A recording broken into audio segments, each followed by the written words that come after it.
असे कोणते कारण आहे की आजपर्यंत आपण जे काही ठरवले असेल त्या गोष्टी पूर्ण होत नाहीत?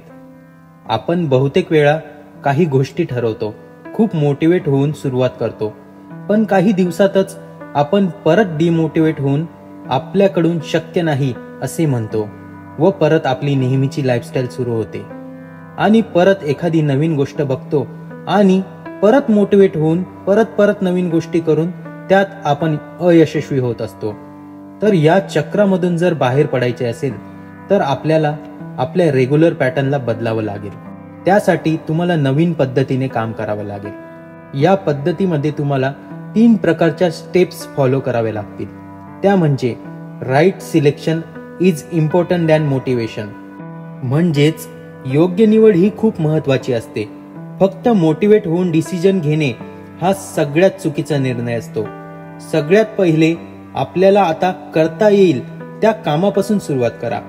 जर तुम्हाला एखाद्या नवीन क्षेत्रात जायचे असेल, जसे की नोकरी सोडून बिझनेस करणे हा आजकालचा ट्रेंड मानला जातो, पण तुम्ही हा निर्णय मोटिवेट होऊन घेतला तर नंतर तुम्हाला लक्षात येईल की अपूर्ण नॉलेज आणि कमी बॅकअप असल्यामुळे आपले मानसिक संतुलन खराब झाले आहे आणि आपण चुकीचे डिसिजन घेऊन आपली चांगली लाईफस्टाईल खराब केली आहे. त्यामुळे मोटिवेट होऊन डिसिजन घेऊ नका. योग्य निवड करा आणि छोटी सुरुवात करा. छोटी सुरुवातच नंतर मोठे स्वरूप घेते. त्यानंतरचा दुसरा मुद्दा म्हणजे डिसिप्लिन आणि कन्सिस्टन्सी. तर मित्रांनो, मोटिवेट होऊन एका दिवसात किंवा एका महिन्यात बॉडी बनवतो असे बोलणारे लोक तुम्हाला सगळीकडे बघायला मिळतील. अशा लोकांची समाजात फार व्हॅल्यू नसते. पण दुसरीकडे रोज फक्त 45 मिनिटे एक्सरसाइज करून चांगले फिजिक आणि आरोग्य मेंटेन करणारे लोक कमी असतात. असे लोक रोजच्या रुटीन मधून वेळ काढून आपल्या कामामध्ये कन्सिस्टन्सी ठेवतात व कित्येक वर्ष फक्त रोजचे 15 मिनिटे एखाद्या गोष्टीचा अभ्यास करून त्या क्षेत्रामध्ये टॉपला पोहोचतात. तर मग मोटिवेशन फक्त एक दिवसाचे चांगले फिलिंग देते, पण डिसिप्लिन, शिस्त ही तुम्हाला यशाच्या शिखरापर्यंत पोहोचवते. त्यानंतरचा शेवटचा मुद्दा म्हणजे नॉलेज आणि हार्डवर्क.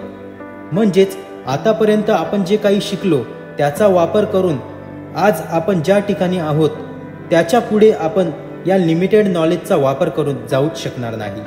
जर तुम्हाला तुमची नेक्स्ट लेवल बघायची असेल तर तुम्हाला तुमचे नेक्स्ट व्हर्जन तयार करावे लागेल.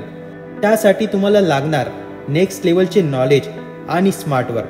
तर मग फक्त मोटिवेट होत बसू नका. डिसिप्लिन आणि कन्सिस्टन्सीने काम करा. रोज एका गोष्टीवर फक्त 15 मिनिटे 1 वर्षासाठी काम करा आणि मग तुम्ही बघाल तुमच्या कन्सिस्टन्सीचा रिझल्ट दिसायला लागेल.